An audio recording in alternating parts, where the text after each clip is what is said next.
Hey, everybody. I'm assuming we're going here. Let me know if we're not. I see we have questions. It's Bryan Barron back with you for this week's edition of Paula's Choice live chat with me. I'm the director of skincare research with Paula's Choice, or for Paula's Choice. Work with an amazing group of people to bring you some of the best skincare and sometimes makeup products on the market. So very excited to get started today. We've launched a new product in our defense line. It is our Defense Triple Algae Pollution Shield. It's essentially the serum step in defense. And I know that there'll probably be some questions about that, so we will get to those. And we are off and running.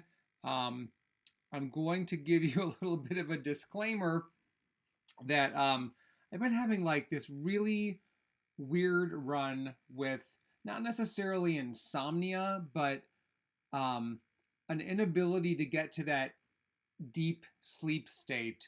I just feel like I'm in this constant light sleeping cycle, during the time that I should be sleeping. So it's starting to catch up with me. And so I'm hoping I don't come across as too loopy or out of it during this chat. I haven't taken any medication. I'm not one of those pill people. I like wait until the last possible moment before I even take like an Advil. I'm always just like, no, it'll go away. I can beat this. I can be stubborn about it. Ask my husband. I'm a terrible patient. Anyway, let's get questions started. And I apologize if I'm a little out of sorts. Just hang with me. I'm hoping by next week I'll be right as rain, as they say. So Alex is asking right off the bat, Ola, Bryan, two questions. Could you talk about the new Triple Algae Pollution Shield? And what is the difference between PC's pore clarifying charcoal mask and the oil absorbing mask? Let me tackle that second one first. The pore clarifying charcoal gel mask has a different texture and a different blend of absorbent ingredients than the skin balancing oil absorbing mask. So I kind of liken the charcoal gel mask as a more modern day version of an absorbent mask. The skin balancing mask is not that it is a bad mask by any means, but it's one of our older mask formulas. And with the category of masks enjoying a continual upswing in the industry, there just seems to be no slowing down of facial masks, whether it's a sheet mask, an absorbent mask, a hydrating mask, peel off mask, bubble mask. And that is in part what inspired the charcoal gel mask. We came up with this interesting technology to create a more gel-like matrix texture that really is easier to apply, easier to rinse, and feels nice and refreshing on the skin. Both of them contain soothing ingredients, which we always put in our leave-on products, at least one or two of them. If there's fewer of them in the ingredient list, that typically means there's greater amounts of what is in there, if that makes sense. So they're both for oily skin. The charcoal in the gel mask works as both an absorbent, sucks up that excess oil, and then an adsorbent. And an adsorbent, a little different from an absorbent, an adsorbent can keep the material suspended or attached to it, and it has a larger surface area in terms of how much it can actually hold before it becomes outweighed. So that's kind of one of the interesting properties about charcoal. It doesn't, and it's also why with the charcoal mask, we didn't go down the road of making detox claims, which a lot of brands that sell charcoal products do. I know it's enticing. I know it's common for a lot of people to think that whatever is wrong with our skin has something to do with toxins in our skin, and if we could just get those toxins out, our skin would improve. Well, the truth is, physiologically, our skin doesn't harbor toxins, at least not in the sense, the literal definition of toxins being poisons. Anything that is toxic to our body is typically dealt with by the body's detoxifying organs, and it's not the skin, it's the liver and the kidneys. So I try to stay away. There's a element to the purification side of charcoal. It does have some cleansing properties. Getting that gunk from the uppermost layer of your pores and the excess oil off skin, certainly could debate that that is a purifying process, but it doesn't detoxify. So the triple algae pollution shield. Let's discuss that real quick. If you have a specific question about it, let me know. The concept behind the product was using multiple types of algae that have natural materials in them, one of them being carrageenan, and then joining those with some classic film forming agents that are lab produced to create what we consider this flexible film on skin. And what's interesting and where the algae really comes into play, algae has many benefits for skin. When we went back to really do a deeper dive in the research, we were very impressed. And we've used algae off and on in certain products like the skin, certain items in the skin balancing line, some of the serums. The retinol serum has kelp in it, which is a type of algae or seaweed, seaweed being like a subclass of algae. But I just as a real quick aside, when we revisited the research on algae specific benefits for skin and what's in it and what it can do, we were a bit embarrassed that we were kind of caught off guard almost by like how interesting it is for skin. And there's some particularly interesting information surrounding algae's anti-pollution benefits. I was just discussing this with one of my coworkers the other day. It turns out that a lot of the world's waterways are polluted to one degree or another. There's very few pristine areas of bodies of water on Earth, really. Man-made activity and travel and fuel and everything that gets put into the oceans, unfortunately. Interestingly, though, there are certain types of algae that thrive the more polluted the water is. They have these defense mechanisms that they can build up. So you would think that taking algae from heavily polluted waters would result in algae that was nutrient poor, compromised, not very strong, couldn't thrive. And in many cases, the opposite is true. If the water is really polluted, the algae actually becomes stronger and more defensive.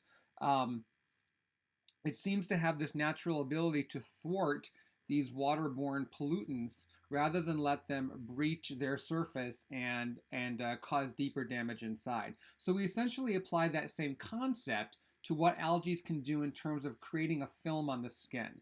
They help to trap and then help to begin the process of neutralizing certain types of airborne pollutants before they can penetrate and cause deeper damage. It is not a lead blanket for your skin.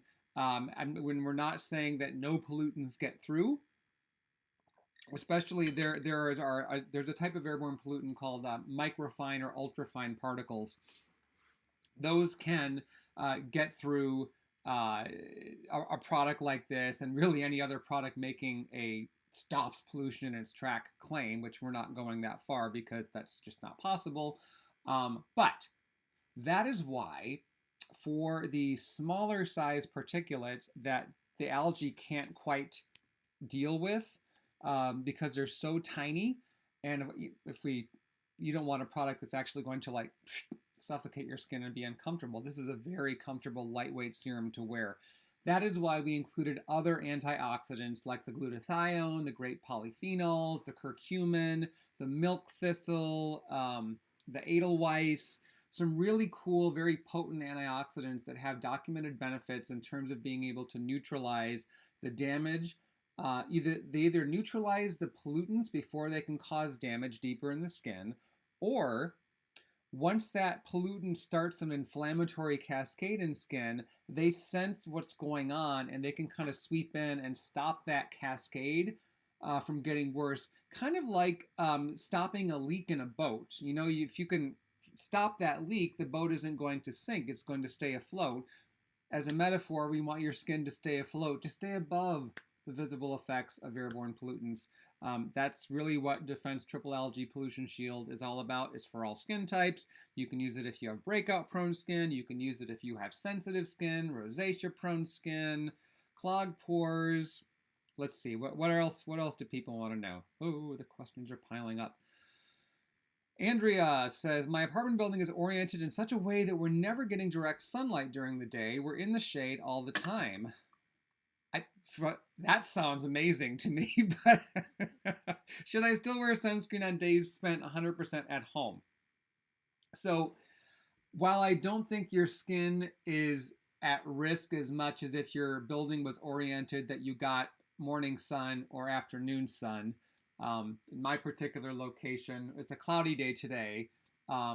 We get morning sun where my office is, and there are sometimes I catch myself at my computer and I haven't showered or anything yet, and I'm still in my pajamas, and I'm like, oh crap, I don't have any sunscreen on.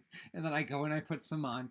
I just need to get better about putting it on as soon as I, get out of bed in the morning. But I'm like, no, must get coffee. Rabbit hole, as Paula would say. What you need to ask yourself is, can I see daylight? If you can see daylight, if there is daylight coming in your windows, you are being exposed to the UVA rays of the sun. That most windows will block UVB rays. That's why even if you sit next to a window all day and the sun's coming through, you won't get a sunburn. But it isn't just about when the sun's shining or when the sun's coming in through windows, whether it's your home or your car. It's about whether you can see daylight. The visible light spectrum, which includes blue light and then the ultraviolet light that we can't technically see because of limitations of the human eye, but it is ultraviolet light that is present and part of natural daylight. So if you can see that, you need sun protection. What I will say that kind of lets you off the hook in a sense is that in that situation that you described, you can pretty much just put some sunscreen on in the morning, even an SPF 15 if you have one that you prefer. And not have to worry about reapplication unless whatever you're doing inside has you sweating or getting wet, in which case the standard reapplication rules would apply. Enka says, any tips for managing adult hormonal acne caused by PCOS, which is polycystic ovarian syndrome? First of all, if you're dealing with that, I hope you're working with a healthcare provider that is familiar with it and has got you on some treatments for it and whatnot. It's been a while since I've looked into that in terms of like what the latest and greatest is in terms of prescription products or other treatments that can help. There's almost always some sort of hormonal type treatment involved in terms of balancing the hormones, which is definitely beyond the purview of skincare. In terms of acne related to that, it certainly can be more stubborn. I remember that.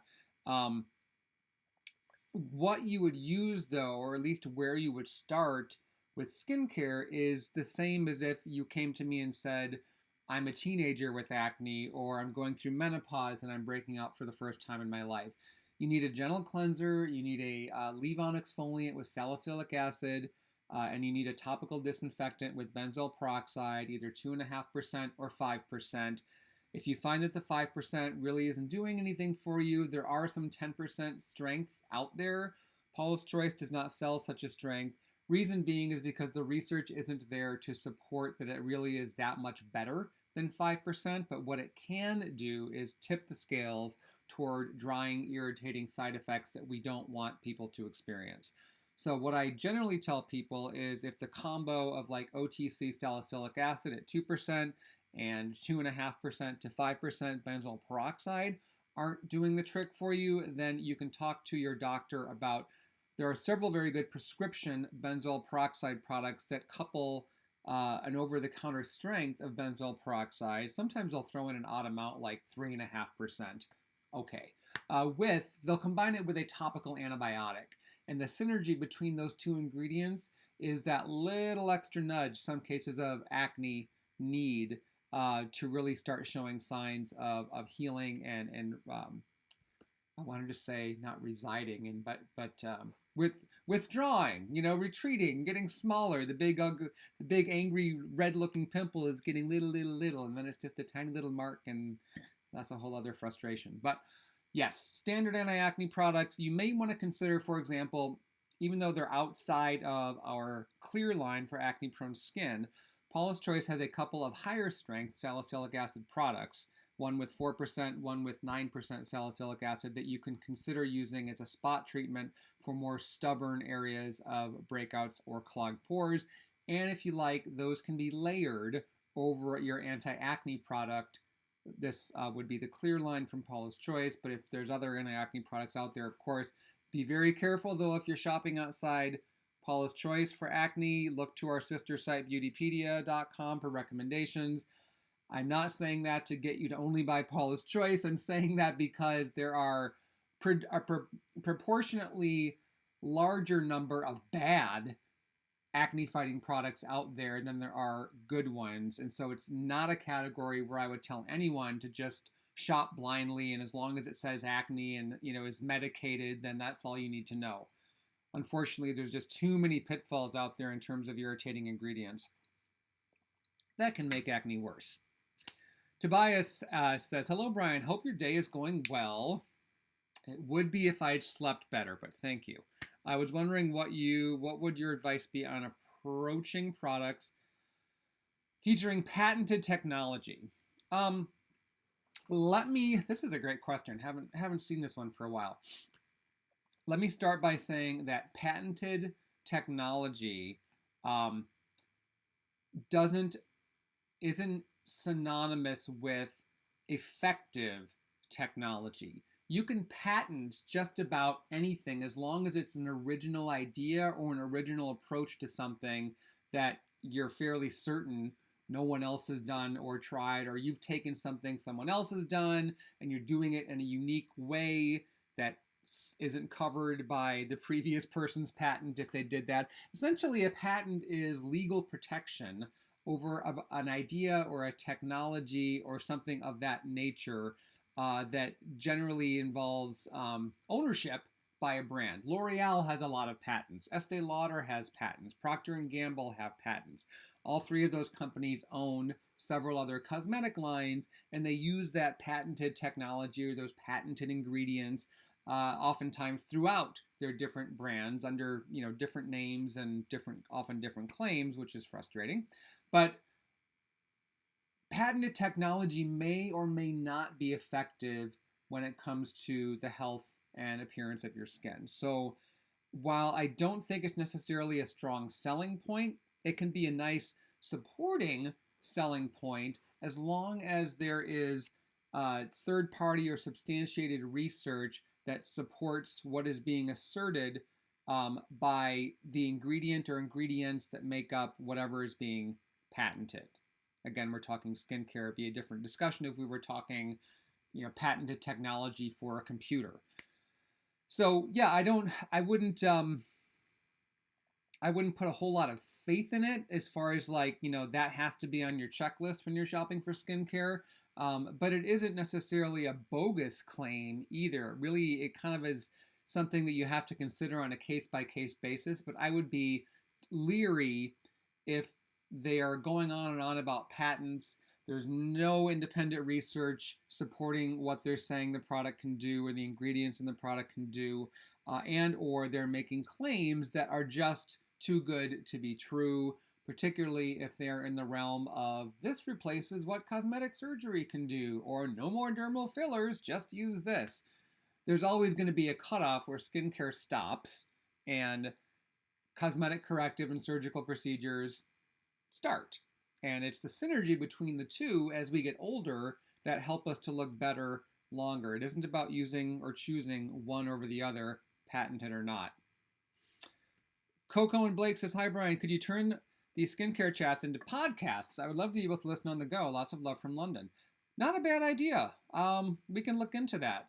I do. For those of you who've been with us a while, I do miss those days. I lived in Seattle at the time, but Paul and I would go into a local recording studio, and we would record several radio shows that we broadcast. They'd be available as podcasts and whatnot that you can listen to. Some of them, they're probably still out there on iTunes or something. If you look for Paula Begon, search for Paula Begon on iTunes, uh, maybe Spotify.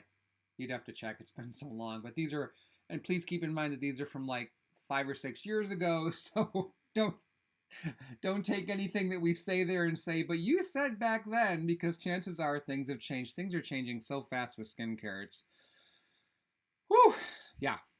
Mariah Carey says, what are your thoughts on hydrofacials? They're fine. They're interesting. I haven't had one done myself.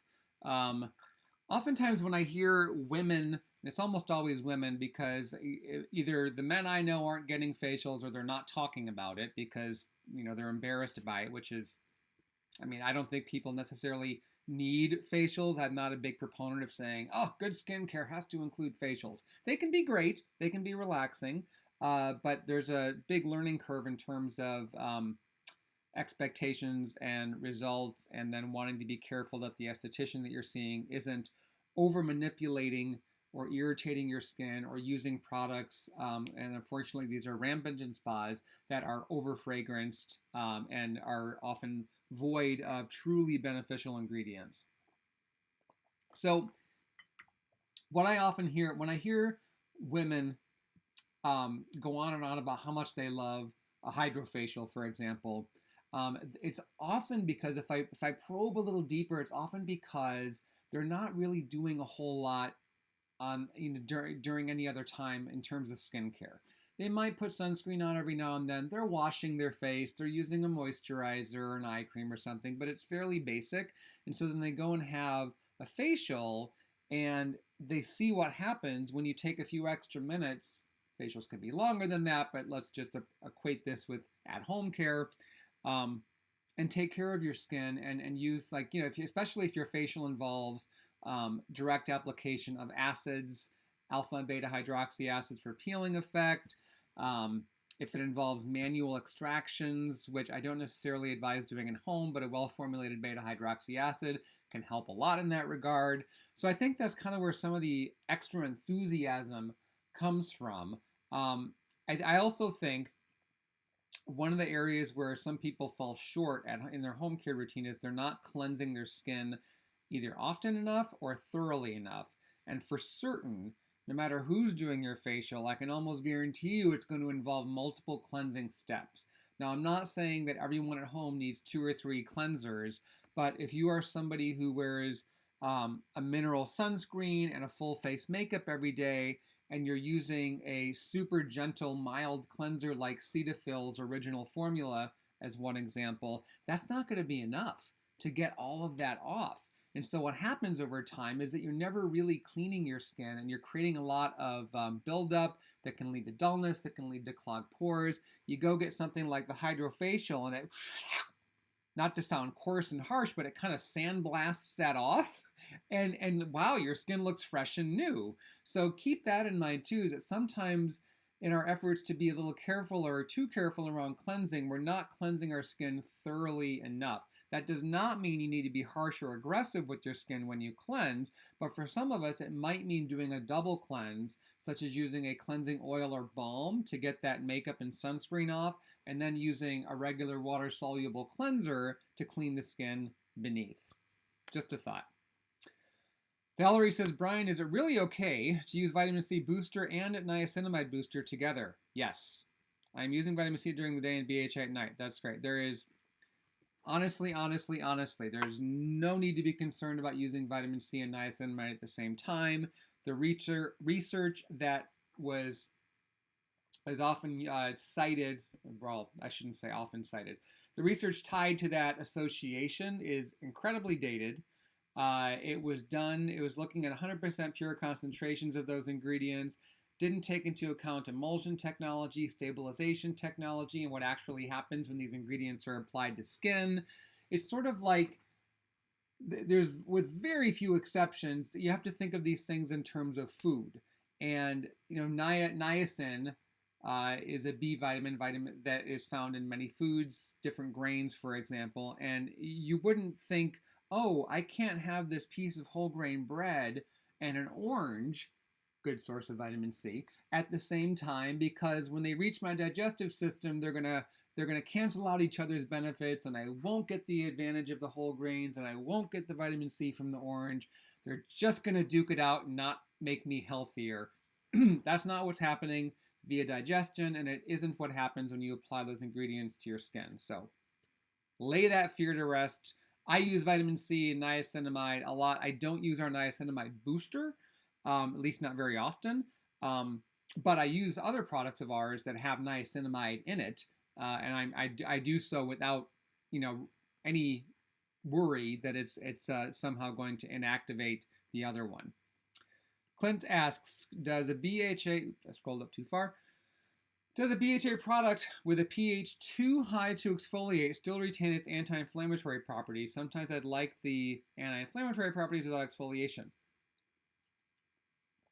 Today's flavor is white peach. Another good one. I would say so. It's I haven't seen any research showing that the anti-inflammatory properties of salicylic acid are or how strong they are or how weak they are tied one way or another to the pH. So yes, I think so.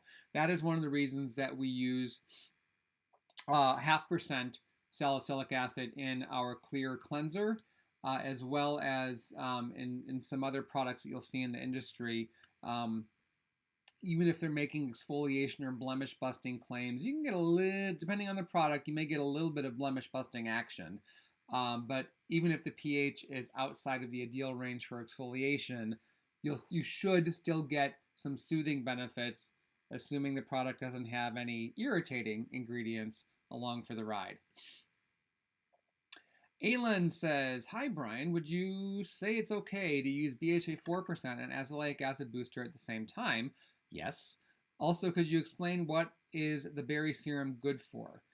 Sure. The berry serum is our Power Berry Serum from Earth Source. It's one of our newer serums, and it's really good for giving your skin natural antioxidants and the other soothing and nutrient-rich compounds that are found in berries. There's 12 different berries in the serum, along with some other fruit extracts.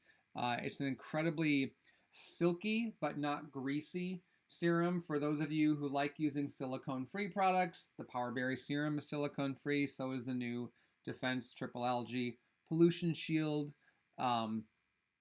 It's great for hydration because of the base that it's in. It's just really good. I would say the Power Berry Serum, separate from all of the benefits of the antioxidants and the nutrients from the berries, it's just great for overall skin health. I use the Power Berry Serum during those times when I don't necessarily need one of our moisturizers because of what else I put on my skin. So for example, the other night, I washed my face, did my beloved Advanced Replenishing Toner, put on, I think that night I used the Calm 1% BHA lotion. I put on the 1% retinol booster, which I use a few times a week. Love that product. And then I, rather than put a moisturizer after my booster, like the Anti-Aging Clear Skin Hydrator. What else do I have right now? I've got the Clear Oil-Free Moisturizer. I'm not very moisturizer monogamous right now. I'm kind of switching between several of the ones that we offer for my skin type. Anyway, that night I skipped it, and I finished my routine with the Power Berry Serum, and that was great for hydration. Put a little eye cream around my eyes, I was good to go. So I love it for that. It really does a great job making skin look and act healthier. It's been getting great reviews, so if you haven't tried it yet, definitely check it out and let me know what you think. Kevin says, all this talk that glutathione is so good, why not Paula's Choice use it as an ingredient? We did. We used it in the Power Berries, or not the Power Berry Serum. We use it in the new Defense Triple Algae Pollution Shield. It is one of the star antioxidant in that product. And then he goes on to ask, what do you think of the oil blotting sheets? Will PC ever have them? You know, I always say never in terms of bringing a product back. I'm trying to remember, though. It's been a while since we've had them, and I'm trying to remember why we discontinued them. It isn't like that was a product that had a shelf life. They were oil blotting papers. You know, they won't go bad. like a sunscreen can or a cleanser after a certain amount of time. So um, I I really don't have like a this is why answer for that, but I can certainly put word in that you are among the customers that would like to see us offer something like that again. I think if we did offer something like that again, um, we would look at a different way to do it rather than just offering the thin sheets of paper that certainly work to absorb oil. I prefer our shine stopper in terms of it does take a bit more effort to use it compared to the oil blotting papers you just blot and throw away. Um, the shine stoppers results though last a lot longer. I mean, I used to use our oil blotting papers and I would be blotting, and then an hour later blotting again, and you get the idea. With the shine stopper, like I put on some shine stopper through my T-zone right before I went live just to tone down the shine, and you can see it doesn't make my skin look dried out. My skin feels very comfortable, but the shine stopper also has the advantage of blurring pores and fine lines to a degree. I don't dab it directly around my eyes, but I definitely notice a nice pore blurring effect. I just find that it's just better technology overall, but it does take a bit more effort to use than the sheets. Rogers Park Irish Coffee always stops by and never brings me Irish coffee. Greetings, Bryan. I'm 45 with adult acne. I've recently tried the weightless advanced replenishing toner from our Resist line. Okay. Do you think I should use the pore reducing toner instead? Not necessarily, Rogers Park. They're both really good toners. For acne, if you don't, one of my favorite products for men of our age, I'm 45 as well, to use is the PC for Men Soothe and Smooth, which is a 2% BHA, but it's also like a supercharged anti-aging type exfoliant in terms of the extra wrinkle fighting, discoloration fighting ingredients it has, packed inside. I love that product, and it's water light. It's really easy to use. You can use it after shaving, as your after shave. However, don't just put it in the beard area. Put it all over your face. You can put it on with a cotton pad. It is a liquid. You can put it on with a cotton pad. I find that to be easiest. If you have any sort of stubble, though, one of the big frustrations of using any kind of cotton is that it sheds and then it gets stuck in the little hairs there. It's a pain in the you-know-what. That's why I'm mostly clean-shaven, actually. Well, that and I can't grow a full beard. But, bygones. Another thing you can do is just pour a small amount of it into the palm of your cup your palm in your non-dominant hand. I'm a lefty. Pour some in, and then just use your hands and apply it over your face, and then follow in the morning with your sunscreen, and then at night with whatever other leave-on products you use. I recommend a retinol moisturizer or serum. You can consider our 1% retinol booster or clinical 1% retinol treatment because retinol definitely has benefit for breakouts, and not to say nothing of its anti-aging benefits as well. So I would absolutely consider adding a leave-on exfoliant and a retinol product to your routine. Anna V says, I was prescribed an adapalene plus benzoyl peroxide cream, Epiduo, by my GP, and I use it every night. I have sensitive skin, so I don't want to use a lot of actives in the same routine. Is it okay to alternate BHA and AHA in my morning routine instead? Yeah. Some people say it's counterintuitive to use exfoliants during the day. They're wrong. I'm not sure why they would say that unless the concern is that AHA and BHA exfoliants make skin more sun sensitive. Interestingly, there's research that AHAs do that, but the same doesn't apply to BHA. I suspect the reason that's the case is because unlike AHA, beta hydroxy acid has that natural anti-inflammatory action. And I suspect that keeps that benefit in skin can also reduce the inflammation that is stirred up by unprotected exposure to UV light. Going back though, there's no harm whatsoever in using an AHA or a BHA exfoliant as part of your morning routine as long as it includes a sunscreen. It's just about being sun smart, which is a basic tenet of great skincare, whether you are using an exfoliant or not. So yeah, it really is that simple. If you find that is working for you, it is not counterintuitive. It's great.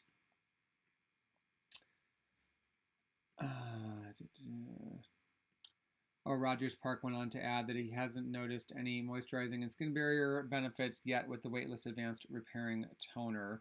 Would be happy to know your thoughts. The Weightless Advanced one isn't as hydrating as the Advanced Replenishing Toner. So if you're using that lighter weight one, you may want to try the Advanced Replenishing instead. Although they're both great toners. I mean, you could certainly layer both of them as well, which can actually work well for men who typically don't want the feel of a lotion or a cream on their face. If that describes you, you could certainly double up on the toner step and then follow with that exfoliant step I mentioned earlier. And then at night, a product like the 1% Retinol Booster, and maybe you apply that every second or third night once you get started, just to see how your skin does with 1% retinol. But that 1% retinol booster texture is also super light, not creamy, doesn't feel occlusive. Always Annie1 says, hi Brian, I use the ascorbic acid powder from The Ordinary because I find most vitamin C products I use have an odd smell and also stain my sheets a light orange color. Why is that? As far as the smell, I don't know. For example, our vitamin C products, the high strength ones, I don't find they have a detectable odor at all. They just smell kind of neutral. And I've smelled different forms of pure vitamin C, and again, not really detecting an issue. So I'm wondering if it is just how the vitamin C happens to react on your skin, and then that what you're smelling is that combination. I'm guessing there. But then again, there are a lot of vitamin C products in the market that have fragrance, and added fragrance, whether it's a floral scent, citrusy scent, something that's supposed to smell clean. Always hard to describe. What does clean smell like? You know, people have their own definitions of that. Fragrance interpretation is very subjective. So I don't have a great answer for you in terms of, why certain vitamin C products or every other one except The Ordinaries have a smell and that one doesn't. In terms of staining the sheets a light orange color, as the powder oxidizes, exposure to air, and then some of it rubs off of your skin and onto the bed linens, you could see some discoloration there. It's similar to what happens when you slice a fresh apple and then leave it out on the counter, go about your day. A few hours later, you come back and you look at that slice of apple and it's starting to turn brown. There's oxidation happening. It's what happens when metal starts to rust. That's what I think is going on there.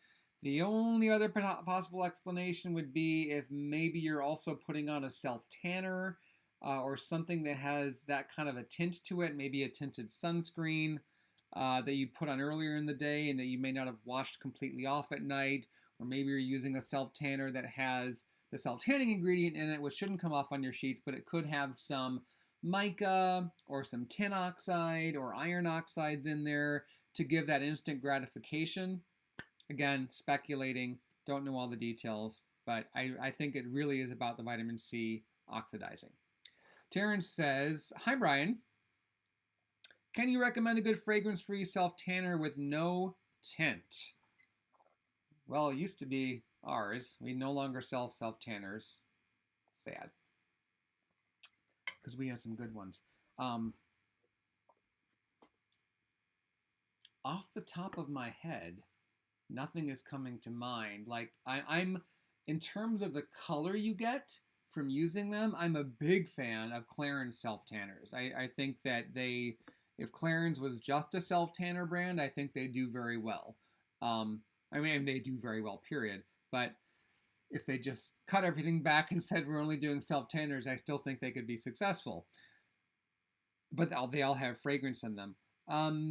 You might be able to find one from Neutrogena. The tricky part is that, speaking of ingredients that have a scent, and develop and can develop a more unpleasant scent when they react with your skin. The self-tanning ingredient dihydroxyacetone is one of those ingredients. As it reacts with the dead proteins in the uppermost layers of skin and causes a chemical reaction that is what turns skin color, this just impacts the uppermost layers, the dead skin, which is why a self-tanner only lasts for a certain amount of time. It's not about permanently changing the color of your skin or getting inside the body, but that chemical reaction can cause an odor. The telltale self-tanner smell that you can even, some people can even detect it in a strongly fragrant self-tanner. So this anomaly is why so many self-tanners are fragranced. So I'm sure that there are some fragrance-free self-tanners out there. People who are on with me live right now, if you can think of some that you can vouch for, add it to the comments. I will read it aloud. Let's move on to Katie Cuman's question. Hi, what are your top 3 favorite liquid foundations? Urban Decay Naked now contains alcohol as the 4th ingredient. Oh, I'm still a big fan of the Makeup Forever Ultra HD. They're a liquid foundation. They reformulated it a few years ago. It doesn't provide the same amount of coverage that it does, or that it used to. So that's a good one.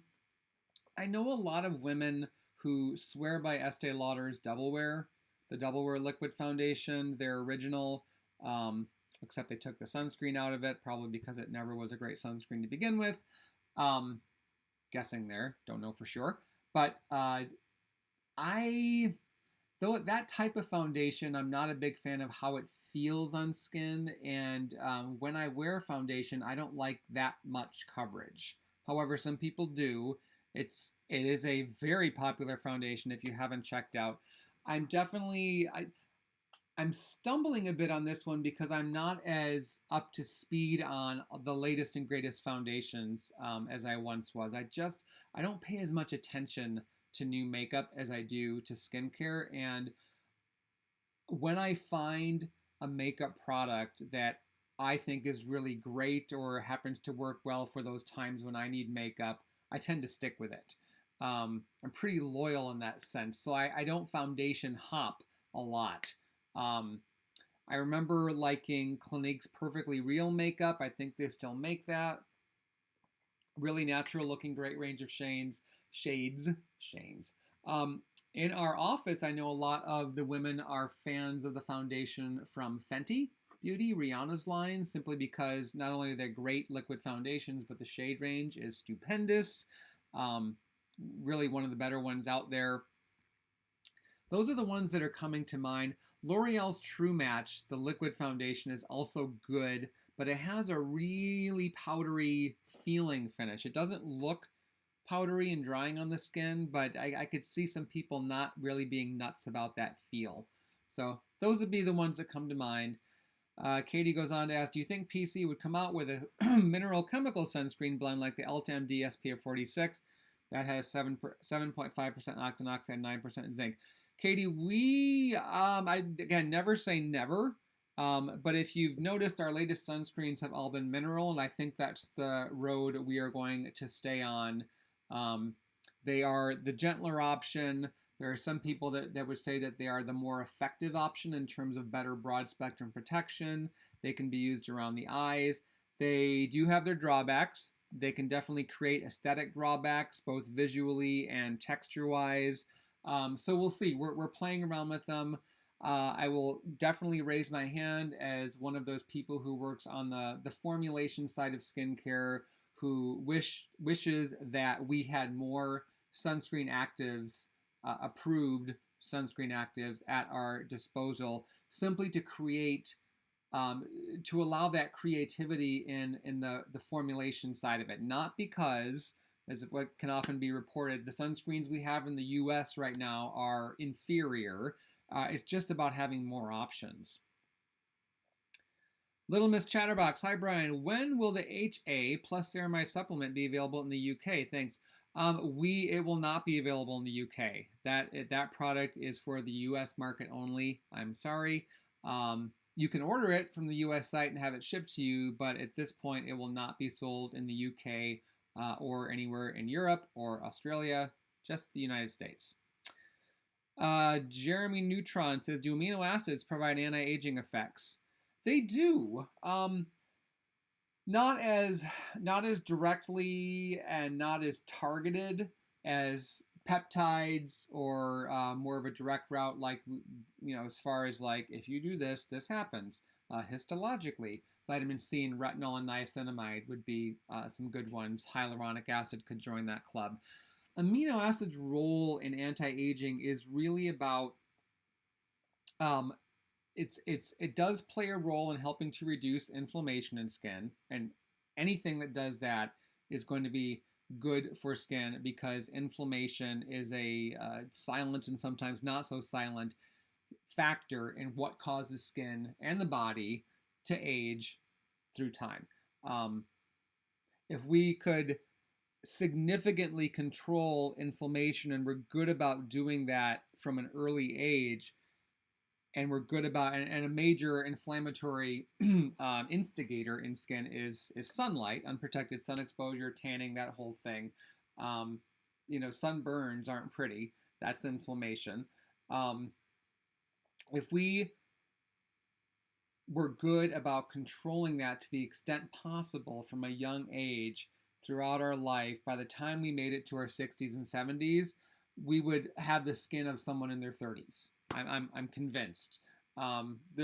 Unfortunately, I don't think there's been this grand experiment over the decades of people actively trying to do that. As the human race, we just kind of tend to like wait until we see a problem before we do something about it. It's a generalization, but you get my point. There, we're just not taking those steps, and the large part of the reason why is because we didn't know. You don't know what you don't know. And new things are being discovered all the time in terms of the role inflammation plays in the body. It plays some healthy roles too. For example, there's a certain amount of inflammation that is triggered when we are fighting a virus, like a cold. You want that inflammation to happen because it's what activates or helps activate what the immune system needs to fight the virus, so you start feeling better again. But that is about a short-term rise in inflammation where the benefit outweighs the risk. The other thing amino acids do on and within skin is they help transport nutrients and help ensure that they're very good and kind of like in a co-starring role in helping to ensure that skin maintains balanced hydration, and that the various intercellular substances in skin, like ceramides, for example, and hyaluronic acid, the other glycosaminoglycans, that they get to where they need to go, and they're getting there in a uniform amount, if that makes sense. So I kind of look at amino acids' role in anti-aging as more of a behind the scenes. But for example, like Paula's Choice wouldn't do an amino acid booster and say this is for fine lines and wrinkles and so on. It's really more about hydration and their role in reducing inflammation. Mommy Bear says, I have the vitamin C 15% booster, the brightening essence with vitamin C, and the super antioxidant serum also with vitamin C. How would I use them? And do I need all three? And should I use all three? I love them all. So, as far as whether or not you need all three, that's always open to interpretation. I mean, I would say in terms of do you need all three, probably not. But if you're enjoying the benefits from them, there's nothing wrong with using 3 different products that have vitamin C. What you probably don't need to do is apply all 3 of them at the same time. So, for example, use the vitamin C, the 15% booster in the morning under your SPF. I love that booster for daytime because of the solid research showing how vitamin C really works well with sunscreens to offset environmental damage and the inflammation that UV light triggers. I mentioned a couple shows ago that no sunscreen, even the ones that have the super high SPF ratings, can screen or filter 100% of the UV rays. There's always going to be anywhere from 1 to 3% that can still get through. Vitamin C and other antioxidants, but vitamin C in particular is really great at helping to neutralize that damage before it can become a bigger problem. And if you use vitamin C daily, skin builds up a reservoir of it. As we age and with ongoing environmental exposure, our skin's natural supply of vitamin C becomes depleted, and then the skin gradually becomes less and less able to replenish those stores like it did when we were younger. There's a lot of things that work better when we were younger. I guess the trade-off is that we get wiser, right? And we have hair dye. So use your vitamin C, the 15% in the morning, and then at night, totally fine to layer the brightening essence. That has about, let me double check that real quick. The brightening essence doesn't have a huge slug of vitamin C in it. It's more about how that ingredient works with the niacinamide and the arbutin. Taking me a second to find this product. Where did it go? I think it's ascorbyl glucoside that we used in there. In the acetyl, yeah, ascorbyl glucoside. I think the amount of ascorbyl glucoside, which is probably right around 1%, coupled with the vitamin C in the serum, and it's a different form of vitamin C. Ascorbyl glucoside is water soluble. The tetrahexyldecyl ascorbate that is in the super antioxidant concentrate serum, I'm trying to remember all our product names, is a fat soluble form of vitamin C. So you're getting different benefits in terms of the solubility factor and how that works on the skin. So as long as you're not seeing any redness or flaking or increased signs of sensitivity, if your skin isn't feeling tender to the touch or anything like that, and of course you're still protecting your skin every day with a sunscreen, I think that combination with the separation of 1 in the morning and 2 at night, the brightening essence would go on first at night because it's a thinner texture. Then you can follow with your serum and put some moisturizer over that if you need a moisturizer. If you feel like your skin's getting enough hydration from those 2 products, I don't think you need a moisturizer on top of it as well.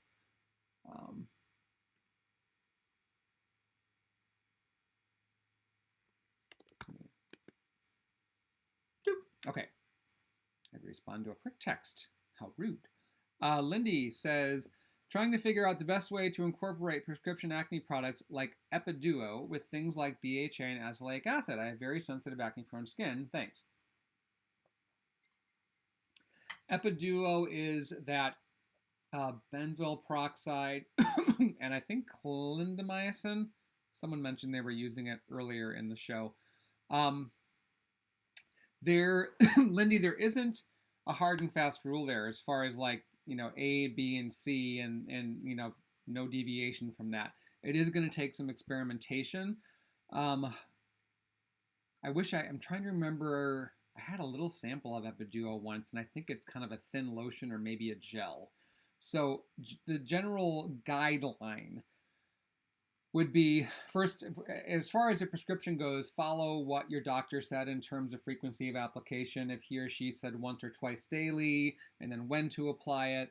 And then generally, the BHA exfoliant would go on ahead of that because of the exfoliating action paving the way for the active ingredient in the prescription to work even better. That's the thinking.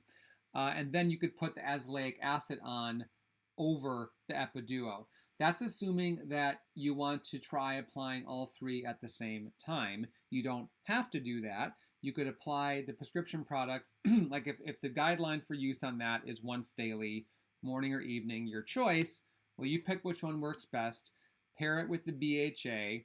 I think that combination could be particularly helpful, particularly because not only BHA's role in acne, but BHA's role as an anti-inflammatory, and then you could use the azelaic acid at night, which 10% azelaic acid is also a tremendous anti-inflammatory, but because that product is one of our more active products, you've got the BHA and then you've got a prescription product. I'm a little concerned, given your self-described sensitive skin, that the trio applied at the same time might be a little much. But you can try it and see how you do, and then adjust how you apply them accordingly.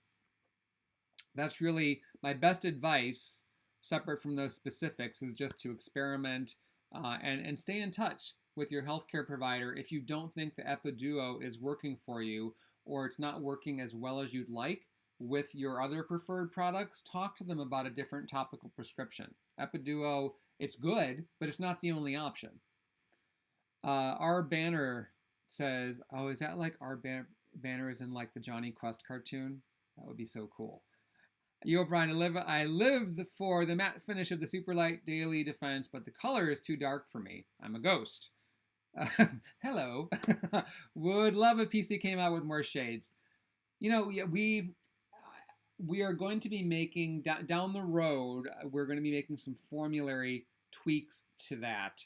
And I suspect at that time, at least I'm going to suggest it, that we look into offering a couple of, maybe one other tint, so to speak. The original concept of that tint was to offset the white cast from the zinc oxide.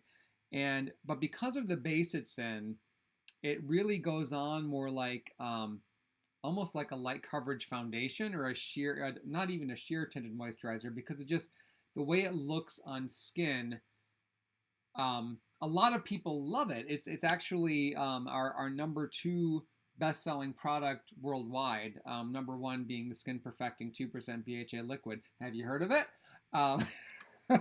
So yeah, I will. We've talked about doing different shades before. I need to keep bringing it up. Interestingly, it's really rare for any of our customers to ask us for a colorless option of that product, and that's probably a good thing, because I think it would just look too white, because we're not using the zinc oxide is nano-sized in the 100 to 200 nanoparticle range, which is too big to penetrate skin, but it also allows the zinc to go on really smoothly and not do what's called agglomerate on skin, which is essentially clump. And the problem with that, separate from how it can feel when it doesn't apply evenly, it's like trying to spread peanut butter like out of the refrigerator on toast, and it's like, or cold butter on a room temperature piece of bread. It's the worst. It just doesn't go anywhere, and you end up tearing up the bread. But when the zinc oxide or titanium dioxide agglomerate, that also means that you're getting inferior sun protection, because some areas of your skin are getting nice UV screening, and then some areas are not. Okay, Connor says, hi Bryan, is the Extracare sunscreen suitable for oily, acne-prone skin? Yes, it is. Daisy Balderas, hi Bryan, what are your thoughts on medical grade growth factors? Also, any thoughts on Fraxel laser treatment for the under eye? I love Fraxel. I haven't had it done. Paula has had it done several times, and she's a big fan. I think the whole technology behind that is really cool. And why Fraxel laser treatments have really surpassed the carbon dioxide ablative laser treatments for more of a total rejuvenation, or around the eyes, more targeted rejuvenation. They wound the skin in kind of a checkerboard pattern, so it's more of like a selective wounding that causes new collagen generation, and it's a selective controlled wound. That's basically how laser technology works to make skin look younger and help it heal more precisely. With the ablative laser resurfacing, everything was blasted, everything was hit, and you'd have a lot more discomfort, a lot longer downtime, and much more intensive in terms of healing. If you are doing an all-over Fraxel, which is definitely preferred to an all-over CO2, unless you've got like super extensive sun damage. But just to be clear, an all-over Fraxel treatment like face and neck, you'll have some downtime. You're not going to want to go out in public for a while, and even after the first few days, you're going to want a good full coverage foundation. When Paula had hers done, she was a big fan of the CC cream from IT Cosmetics, and I know that there's some potentially problematic ingredients in that formula, but she said it was the only thing she found that made her skin look normal. She was healing from that, and she's moved on. And yeah, the results can be incredibly impressive. As far as medical grade growth factors, I don't recommend them. I think it's kind of a long explanation, but essentially the gist of it is that I would rather you use ingredients on skin that aren't growth factors, but that have research showing that they can stimulate the activity of growth factors in skin that it needs to look younger and healthier, because due to sun damage or age, as in just the passage of time, those growth factors aren't populating as much as they normally did. There's a difference between doing that and getting your skin to make more of its own growth factors versus putting growth factors on skin topically. First of all, I'm dubious as to whether or not they can get to where they need to go to have an impact on skin before skin's natural defense system, its enzymes and whatnot, break them down. I've said this before. Skin is good at keeping things out. And part of cosmetic technology around certain ingredients is figuring out how to get key ingredients, peptides would be a great example, to penetrate to where they can be most effective in skin without the skin breaking them down or intercepting them, which it is supposed to do. Oh, okay. We're going to this wine tasting thing tonight in the neighborhood, and I've got to cook some meatballs. Oh, domesticity when you're working from home.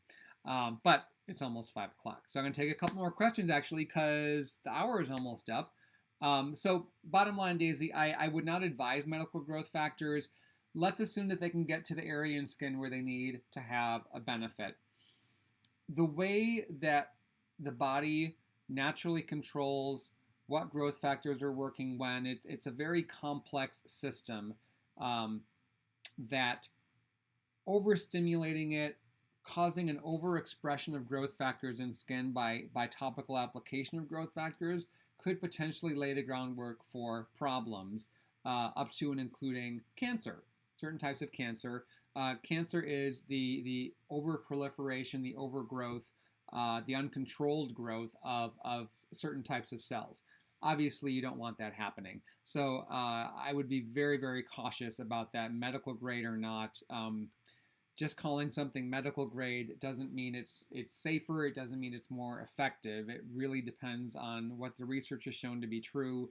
And kind of like with probiotic skincare, in trying to formulate a product with probiotics as opposed to prebiotics or postbiotics, we can talk about that another time. But because everyone's microbiome, which is what probiotics are part of, is different, there's no way a formulator could ever know which probiotics you need versus which ones I need, and what about the fact that the probiotics you need today are going to be different from the probiotics you need next week, or when you travel to visit your in-laws, or whatever the case may be. It's similar with growth factors. Whether it's medical grade or not, how would any formulator or compounding pharmacist know which growth factors you need, which growth factors you're deficient in?